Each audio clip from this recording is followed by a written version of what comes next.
दोस्तों, मैं अंकित कुमार झा स्वागत करता हूं आपका पीजी एकेडमी में। आज हम शुरुआत करने जा रहे हैं क्लास 10th का मैथ। तो चलिए शुरुआत करते हैं क्लास 10th का मैथ एनसीईआरटी, जिसमें सबसे पहला चैप्टर जो है वो है संख्या पद्धति यानी कि नंबर सिस्टम। तो नंबर सिस्टम चालू करते हैं अपन लोग। नंबर सिस्टम में सबसे पहले आती है प्राकृत संख्या। सबसे पहले क्या आती है? प्राकृत संख्या। प्राकृत संख्या, इसको इंग्लिश में बोलते हैं नेचुरल नंबर। क्या बोलते हैं? Natural number.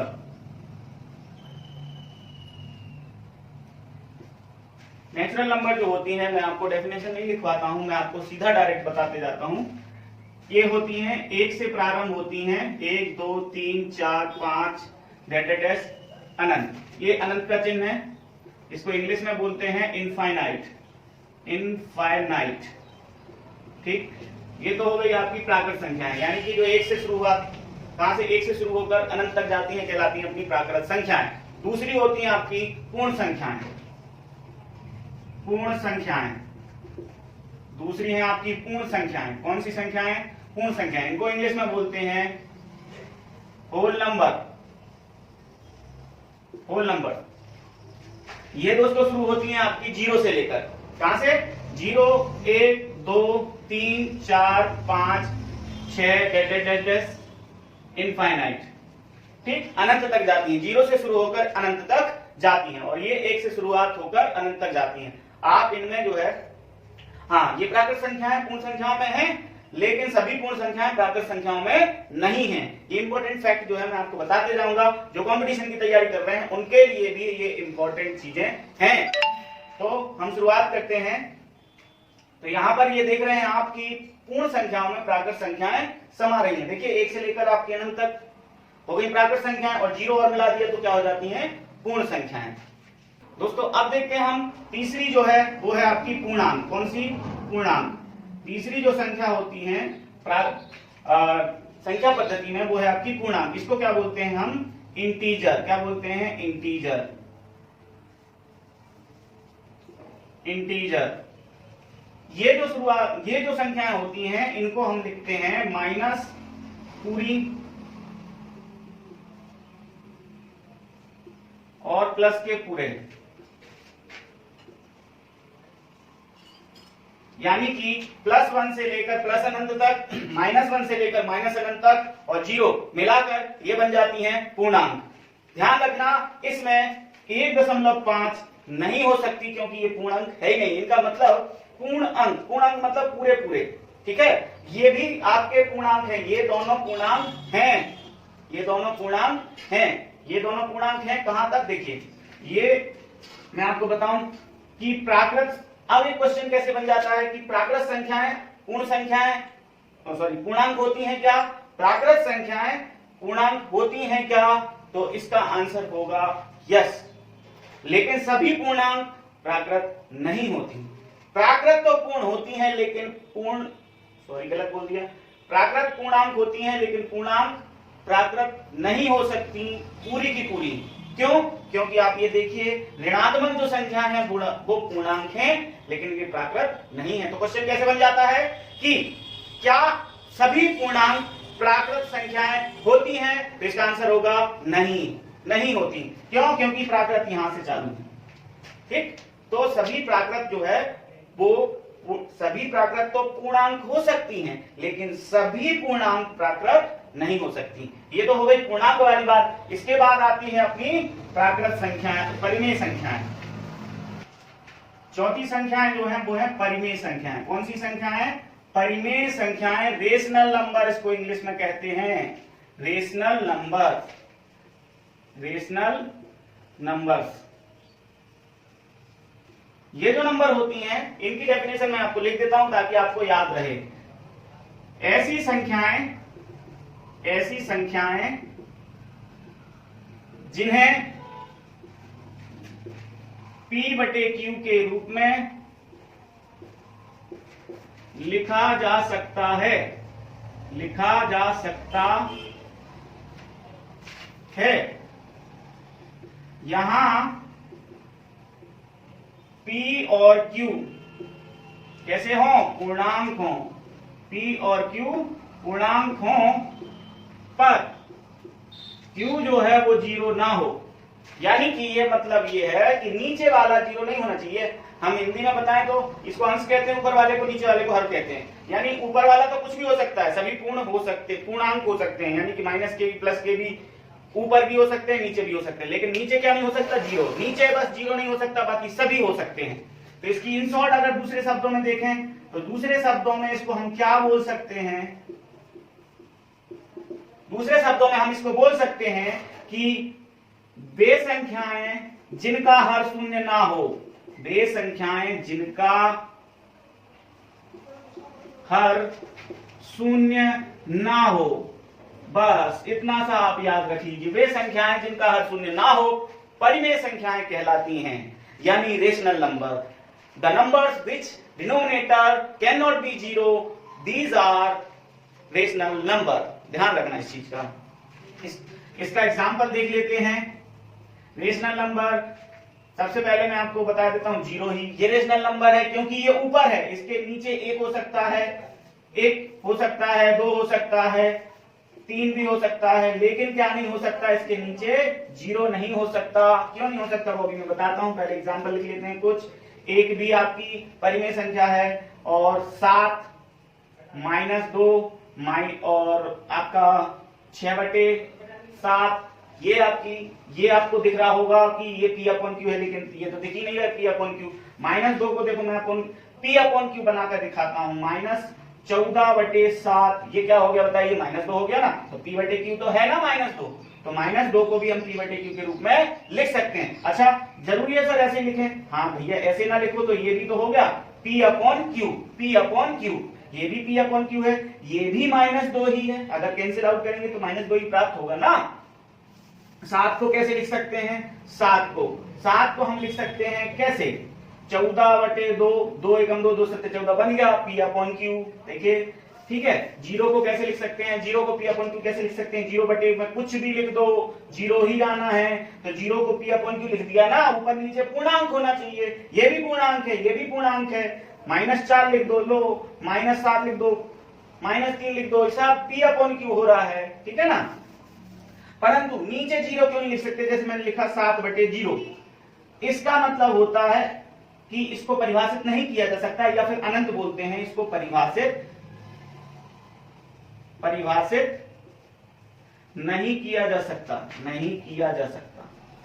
क्यों नहीं किया जा सकता? मैं आपको बताता हूं क्यों नहीं किया जा सकता।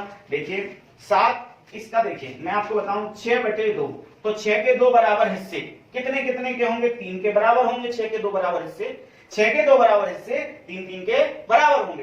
हिस्से मतलब भाग देते हैं ना अपन। अब बताओ मुझे 7 के 0 के बराबर कितने हिस्से होंगे? 7 के 0 के बराबर के कितने हिस्से होंगे बता सकते हो आप? 0 के बराबर के कितने भाग कर सकते हैं? नहीं बता सकते आप, इसलिए इसको कहते हैं हम अपरिभाषित है। आ गया होगा आपको समझ में। चलिए आगे बढ़ते हैं। इसके बाद आती है अपनी अपरिमेय संख्याएं। कौन सी संख्याएं? अपरिमेय संख्याएं। इनको इंग्लिश में बोलते हैं इरेशनल नंबर्स। कौन सी? Irrational numbers. These are the irrational numbers. तो चलिए शुरुआत करते हैं रेशनल नंबर। तो जो डेफिनेशन आपकी रेशनल नंबर की थी, परिमेय संख्याओं की थी, उसकी जस्ट उलट कर दो, यानी कि जिनको P/Q के रूप में नहीं लिखा जा सके। तो चलिए देखते हैं वे संख्याएं जिनको P/Q के रूप में नहीं लिखा जा सकता, नहीं लिखा जा सकता, उन्हें अपरिमेय संख्याएं कहते हैं। क्या कहते हैं? अपरिमेय संख्याएं कहते हैं।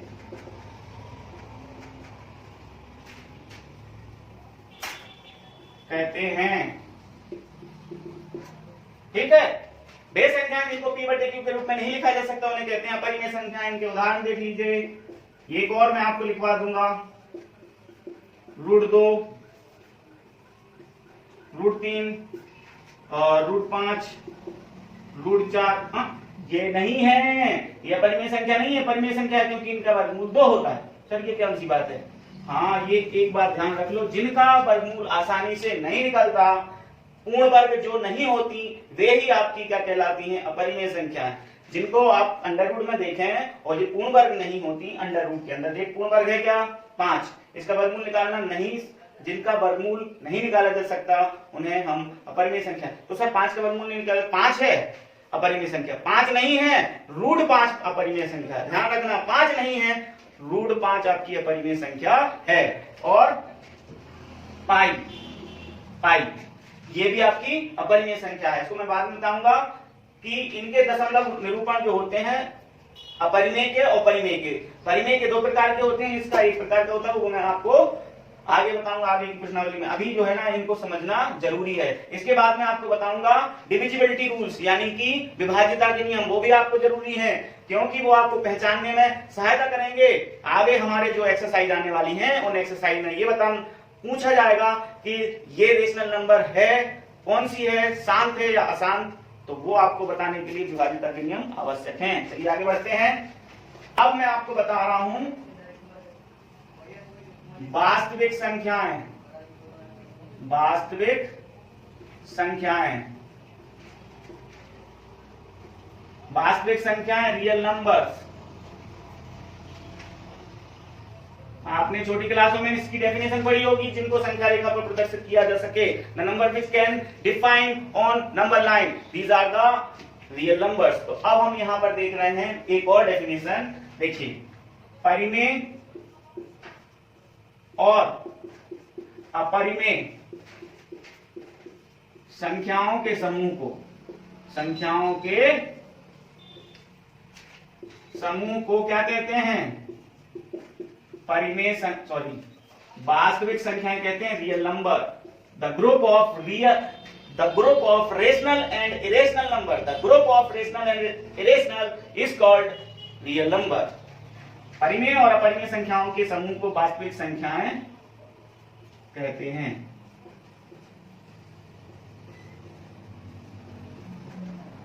परिमेय और अपरिमेय संख्याओं के समूह को वास्तविक संख्याएं कहते हैं। ठीक है, उदाहरण में अपन लिख लेते हैं, मैं आपको एक डायग्राम से भी बता दूंगा। उदाहरण में अपन लिख लेते हैं जैसे 2/5 ये परिमेय संख्या है और ये लेकिन प्राकृत संख्या नहीं है। ठीक है, क्योंकि इनको देखिए प्राकृत और पूर्णांक, इनको आप आधा अधूरा नहीं लिख सकते इन तीनों को। फिर आ जाती है आपकी परिमेय, तो वो तो आधी अधूरी होती है। बट्टे में लिखने का मतलब है भाग देने पर दशमलव रूप में लिखा जा सकता है। ठीक है, फिर आती है आपकी 0, -1, 3 और √2, और क्योंकि इसमें आपकी अपरिमेय संख्या भी आ जाती हैं। ये सभी परिमेय हो गई और ये अपरिमेय हो गई, तो ये क्या कहलाएंगी आपकी, ये कहलाएंगी आपकी वास्तविक संख्याएं। और पाई भी लिख दो। ठीक है, ये आपकी वास्तविक संख्याएं हैं। ठीक है, तो चलिए शुरुआत करते हैं। आपका डायग्राम के थ्रू मैं आपको समझाता हूं। नोट्स आप बनाते जाइए पॉज करके, और जो समझ में नहीं आता वो आप कमेंट में कमेंट कर दीजिएगा। देखिए मैंने एक डायग्राम आपको दिख रहा है, ये बड़ा सा डब्बा है, इस बड़े से डब्बे में 2 छोटे डब्बे हैं। सर 2 बोला, एक ये अपरिमेय संख्याओं वाला, एक ये परिमेय संख्या वाला। देखिए परिमेय संख्याएं, ये पूरा डब्बा परिमेय संख्याओं का है और ये पूरा डब्बा अपरिमेय संख्याओं का है। तो कुल मिला के क्या है, अब परिमेय संख्याओं में ये भी हैं। तो सबसे पहले प्राकृत संख्याएं, इनके पिताजी पूर्ण संख्या है, इनके भी पप्पा ये पूर्णांक और इनके पप्पा हो गए परिमेय संख्याएं। और ये बेचारे ऐसे ही बिना संतान, यानी कि ये सन्यासी हैं। ठीक है ना, तो इन दोनों के पापा कौन हुए, वास्तविक संख्याएं। कौन, वास्तविक संख्याएं। ठीक है, वास्तविक संख्याएं यानी कि रियल नंबर। तो देखिए अब आपकी डेफिनेशन बिल्कुल करेक्ट बन जाती है। वास्तविक संख्याएं परिमेय और अपरिमेय के समूह को क्या कहते हैं, वास्तविक संख्याएं। तो सर इनको नहीं बोल सकते क्या, नहीं, परिमेय के ये सभी पुत्र हैं, नाती पोता। ठीक है, देखिए प्राकृत, अब यहां पर क्वेश्चन कैसे बनते हैं, प्राकृत संख्याएं सभी पूर्ण संख्याओं में है, लेकिन सभी पूर्ण प्राकृत नहीं हो सकती। जैसे 0 पूर्ण संख्या है लेकिन प्राकृत नहीं है, वैसे ही पूर्ण संख्याएं पूर्णांक हो सकती हैं लेकिन सभी पूर्णांक पूर्ण नहीं हो सकते। जैसे -3 पूर्णांक है लेकिन पूर्ण संख्या नहीं है। फिर आते हैं हम, वैसे ही इन पर भी लागू होता है, पूर्णांक परिमेय संख्याएं हो सकती हैं। ये देखिए, ये पूर्णांक है लेकिन सभी परिमेय संख्याएं पूर्णांक नहीं हो सकती। सभी परिमेय संख्याएं पूर्ण संख्याएं भी नहीं हो सकती, सभी परिमेय संख्याएं प्राकृत संख्याएं भी नहीं हो सकती, क्योंकि 2/5 परिमेय संख्या है। क्या आपकी पूर्णांक है? क्या आपकी पूर्ण संख्या है 2/5? क्या आपकी प्राकृत संख्या है? मैंने क्या बोला था, यहां से 1 2 3 को तो आप दशमलव रूप में या आधा अधूरा लिख ही नहीं सकते, यहाँ आ जाते हैं या आधे अधूरे अपॉन वाले, यानी भिन्न संख्या, परिमेय संख्याएं। ठीक है, तो अब बात करते हैं इनको जो है ना थोड़ा सा ट्रिक वाइज। देखिए, छोटे को बड़ा होना है लेकिन बड़ा छोटा नहीं हो सकता। वैसे यहाँ छोटे को बड़ा होना है लेकिन बड़ा छोटा नहीं हो सकता। छोटा बच्चा बड़ा होता है लेकिन बड़ा फिर से वापस छोटा हो सकता है क्या? नहीं हो सकता। वैसे ही प्राकृत पूर्ण हो सकती है लेकिन पूर्ण प्राकृत नहीं हो सकती। प्राकृत पूर्णांक हो सकती है लेकिन पूर्णांक प्राकृत नहीं हो सकती। प्राकृत परिमेय संख्या हो सकती है लेकिन परिमेय संख्या प्राकृत नहीं हो सकती। आ गया होगा आपको समझ में कैसे आपको याद रखना है। ये हो गई आपकी पूरा स्ट्रक्चर, इसके द्वारा आप सबको याद कर सकते हैं। याद रखना, प्राकृत ऋणात्मक नहीं होती, पूर्ण भी ऋणात्मक नहीं होती, पूर्णांक से ऋणात्मक यानी कि माइनस चालू होते हैं, और परिमेय संख्याओं में तो ये सभी आ जाते हैं। परिमेय में प्राकृत भी आ जाती हैं, पूर्ण भी आ जाती हैं, पूर्णांक भी आ जाती हैं। तो मैं कहूं कि क्या प्राकृत संख्याएं परिमेय संख्याएं हैं? यस हैं। प्राकृत संख्याएं परिमेय संख्याएं हैं। अब मैं कहूं परिमेय संख्याएं प्राकृत हैं? नहीं है, सभी नहीं, कुछ हैं। ठीक है, अरे बात समझ, छोटा बड़ा हो सकता है लेकिन बड़ा छोटा नहीं हो सकता। ये आपका आज का मैंने आपको परिमेय संख्या पद्धति पढ़ाई, चैप्टर 1। इसके बाद मैं आपको एक्सरसाइज पढ़ाऊंगा नेक्स्ट वीडियो में, तो इंतजार करिए। और मेरे अगर वीडियो को आपको अच्छा पसंद आता है तो इसको लाइक, सब्सक्राइब एंड शेयर करना ना भूलें। Thank you very much. जय हिंद।